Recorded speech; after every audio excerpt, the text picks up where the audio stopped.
हम एयरपोर्ट पर एक लड़की लीजा को देखते हैं जो इधर उधर देख रही थी क्योंकि वो अपने दोस्त के आने का इंतजार कर रही थी। बाहर उसका दोस्त वेड भी लीजा के लिए ही इंतजार कर रहा था। साथ साथ वो एक नक्शा भी देख रहा था क्योंकि दोनों छुट्टियां मनाने के लिए जा रही थी। लीजा की नजर उस पर पड़ गई तो वो उसके पास बाहर आ गई। आते ही उसने कहा I am so sorry Wade, late हो गई मैं। जिस पर वेड बगैर कुछ बोले वहाँ से आगे बढ़ गया क्योंकि वो नाराज हो गया था। बार बार लीजा उसे मनाने में लगी थी कि प्लीज मान जाओ ना, इतना नाराज होने वाली क्या बात है। जिस पर वेड जैसे तैसे मान गया। ये दोनों अब टैक्सी में बैठकर वहाँ से निकल गई। एक जगह पर आकर वेड किराए की गाड़ी लेने के लिए अंदर चला गया जबकि लीजा उसका इंतजार करने लगी। ड्राइवर ने उसे पूछा लगता है आपका दोस्त आपसे नाराज है। इस पर लीजा कहती है हाँ बस ऐसा ही है। ड्राइवर कहता है कम ऑन, वो आपका दोस्त है, मान जाएगा, मना ले उसे। जिस पर लीजा मुस्कुराते हुए उसका शुक्रिया अदा करके टैक्सी से उतर गई। वेड जैसे गाड़ी लेकर आया दोनों फौरन उसमें बैठ गए। निकलने से पहले वेड ने जीपीएस पर अपनी लोकेशन डाली यानी जहाँ उन्हें जाना था ताकि जीपीएस इन्हें रास्ता बताता रहे और ये उसके मुताबिक आसानी से अपना रास्ता तय कर ले। लीजा उससे पूछने लगी कि तुम जीपीएस क्यों इस्तेमाल कर रही हो। वेड ने जवाब दिया क्योंकि मैं कोई रिस्क लेना नहीं चाहता, ऐसे हमें मदद मिलेगी। और वेड लीजा को अंगूठी देते हुए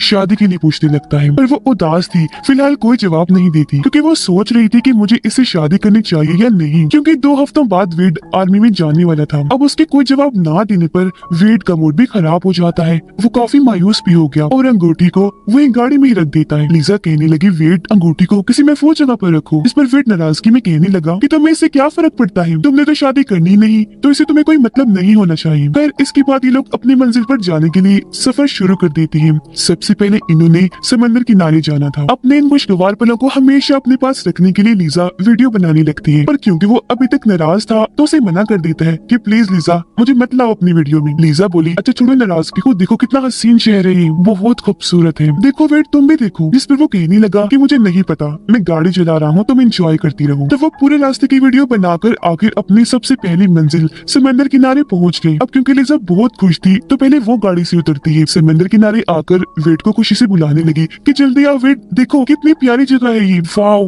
मैं तो बहुत खुश हूँ यहाँ आकर। फिर जब वेड इसके पास आया तो दोनों सेल्फीज बनाने लगे। यहाँ वेड अभी भी उदास था। लीजा उसे समझाने लगी कि मैं तुमसे बहुत प्यार करती हूँ, अपना मूड ठीक कर लो प्लीज, वैसे भी तुमने 2 हफ्ते बाद चले ही जाना है, अब तो उसे खुशी वक्त गुजार लो मेरे साथ। वेड उसकी बात मान गया जिसके बाद ये दोनों समंदर में जाकर बहुत इंजॉय करने लगे। इन्हें बहुत मजा आ रहा था कि तभी अचानक वेड दर्द से तड़पने लगा। बोला ओ गॉड मेरी टांग में बहुत दर्द हो रही है, पता नहीं क्या हुआ। तब लीजा जल्दी से उसे लेकर पानी से बाहर आ गई। उसका जख्म देखकर कहने लगी ओ माय गॉड वेड ये क्या, तुम्हें तो जेलीफिश ने काट लिया है, जल्दी करो बाहर चलते हैं, यहाँ तो चारों तरफ जेलीफिश फैली हुई है। तो वेड लंगड़ाकर जैसे तैसे दोनों बाहर आ गई। जख्म काफी बड़ा था पर वो इस चीज पर ध्यान ना देकर नजरअंदाज कर देता है। ऐसे ये दिन गुजर गया।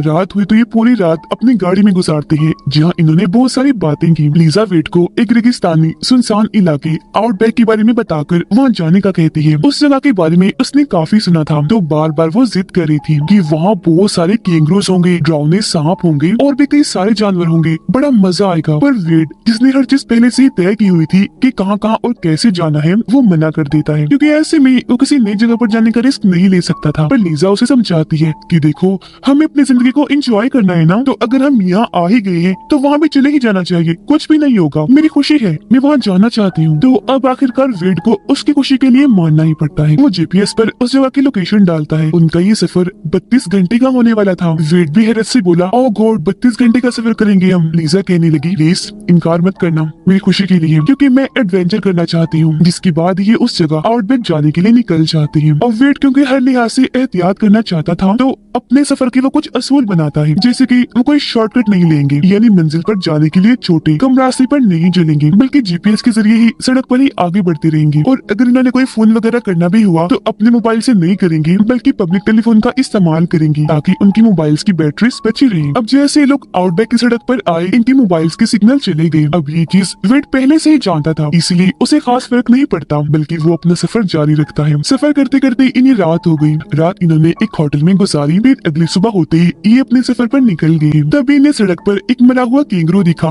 लीजा बोली वो देखो वेड मरा हुआ कैंगरू, मैंने तुम्हें कहा था ना कि यहाँ बहुत सारे एडवेंचर्स होंगे। वेड बोला हाँ मान गया पर अगर ये यहाँ है तो पता नहीं क्या क्या हो सकता है।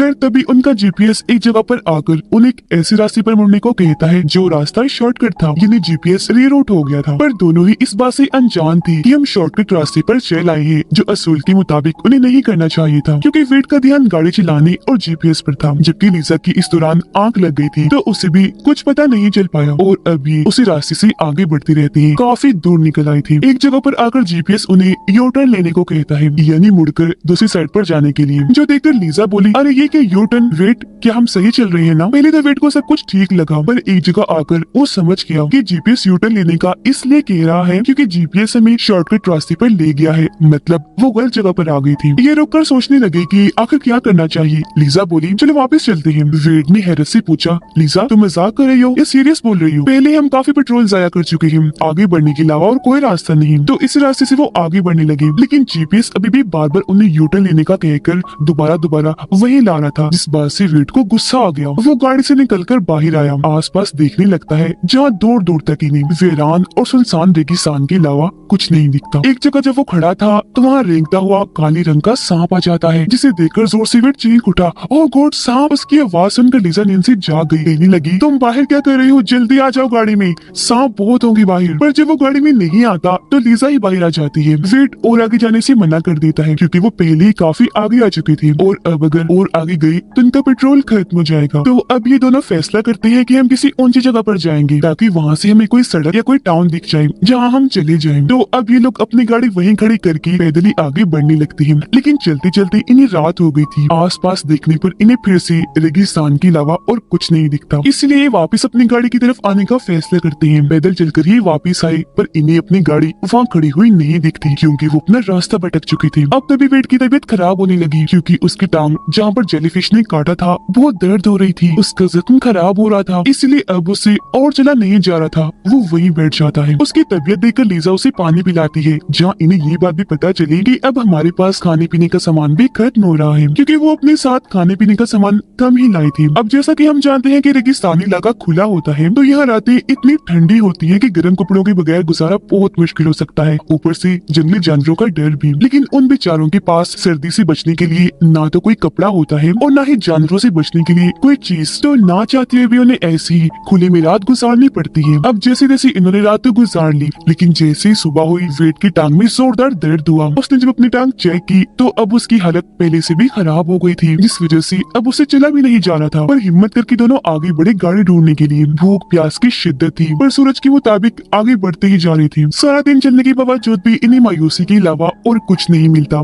ऐसे ही एक और रात आ गई जहाँ इन्हें फिर से सर्दी, जानवर, सांप बिच्छू से बचकर रहना था। ये दोनों जब बैठी थी तो यहाँ लीजा अब खुद उससे शादी के लिए पूछती है कि विल यू मैरी मी, जिस पर उसका जवाब था कि यस, मैं तुमसे अभी भी शादी करना चाहता हूँ क्योंकि प्यार करता हूँ। अपने अपने दिल की बात करके दोनों यहीं पर ही सो जाते हैं। लेकिन आज रात उनकी बहुत बुरी होने वाली थी क्योंकि वहाँ हर तरफ सांप बिच्छू फिर रहे थे, जिनमें से एक खतरनाक बिच्छू लीजा के पूरे जिस्म से होता हुआ उसके कपड़ों में घुस जाता है। अगली सुबह जब हुई तो पहले वेट जागा, जो लीजा को भी जगाने लगा, पर वो तो जरा सा भी हिल नहीं रही थी, जिस वजह से वेट परेशान हो गया, जोर जोर से चिल्लाने लगा, लीजा उठो, कम ऑन प्लीज उठो। पर उसके इतना चिल्लाने पर भी वो नहीं जागी क्योंकि रात वाले बिच्छू ने उसे काट लिया था। उसके चेहरे का रंग ही उड़ गया था। उसकी ऐसी हालत देखकर वेट और टूट गया, रोने लगा, फिर उसे कंधे के सहारे उठाकर आगे बढ़ गया।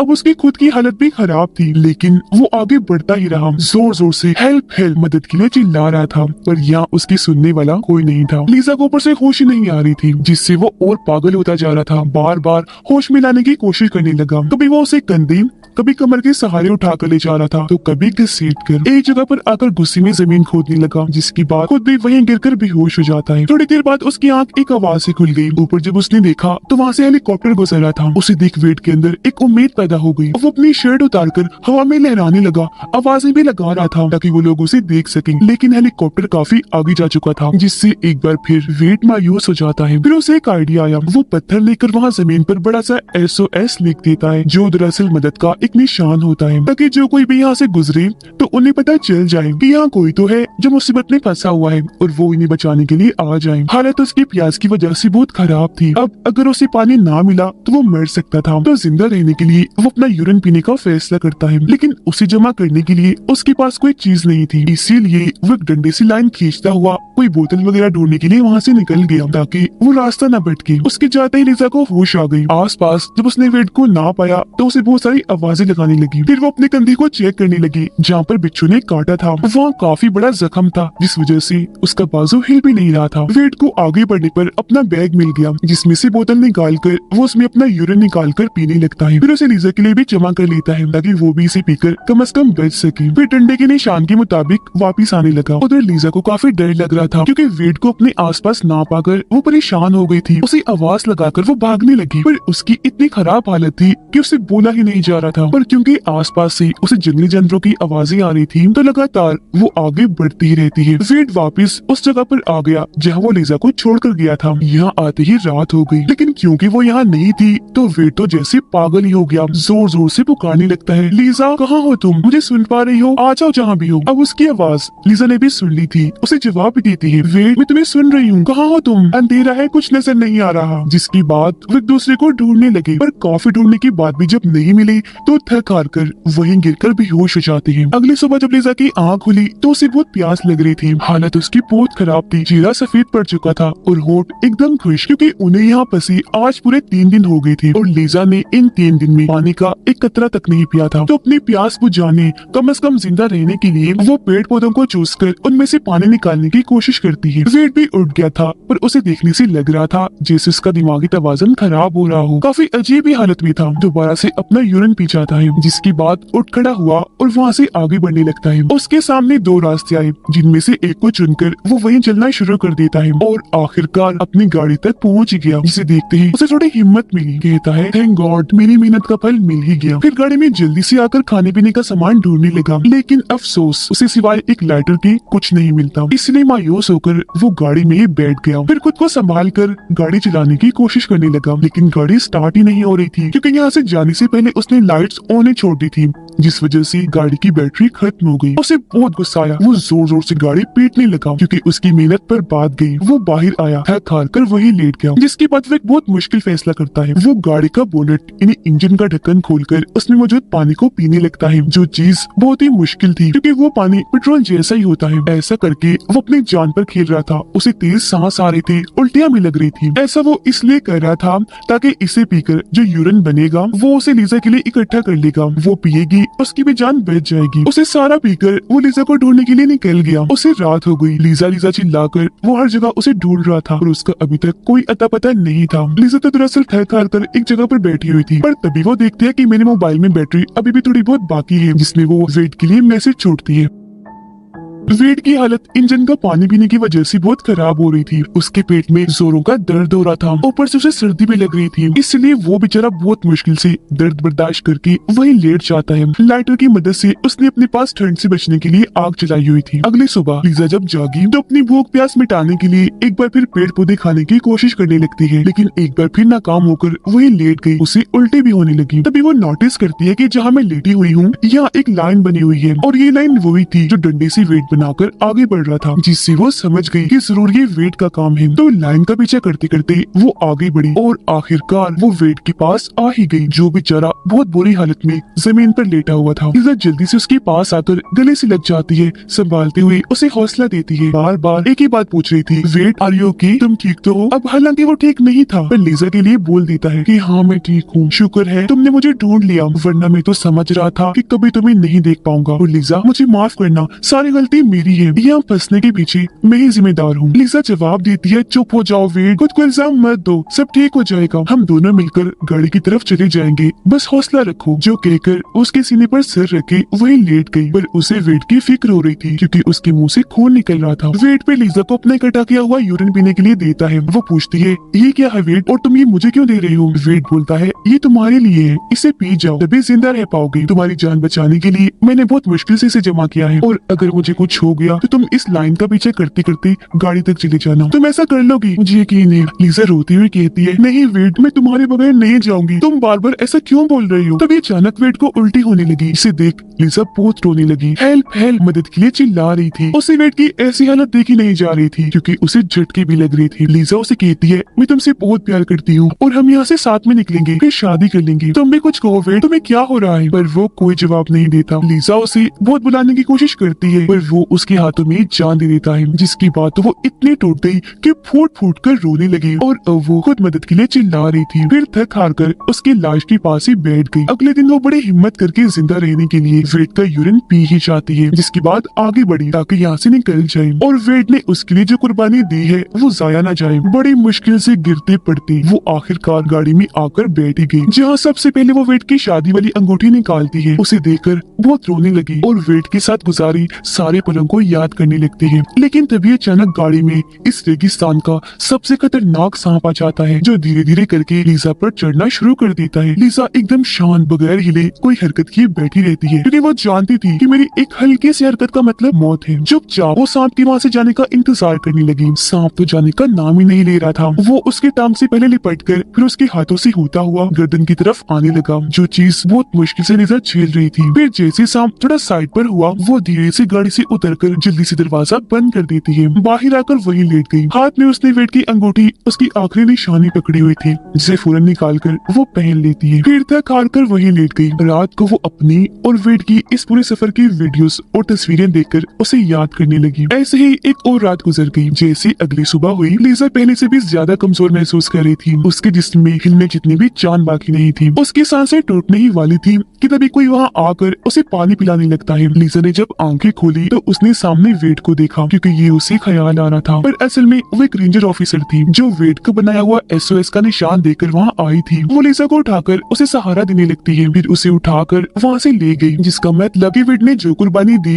वो जाया नहीं गई। आखिरकार लीजा को बचा ही लिया जाता है। फिर बताया गया कि वहाँ से वेड की लाश को भी उठाकर उसके घर वालों के हवाले कर दिया गया था। रिपोर्ट से पता चला कि वेड की मौत किडनी गुर्दों के फेल होने की वजह से हुई, जो इंजन का पानी पीने की वजह से हुई थी। लीजा कुछ दिन के बाद एक नर्सिंग स्कूल में जॉब करना शुरू कर देती है ताकि वो अपनी जिंदगी की एक नई शुरुआत कर सके। और इसी के साथ इस मूवी की कहानी इधर ही खत्म हो जाती है।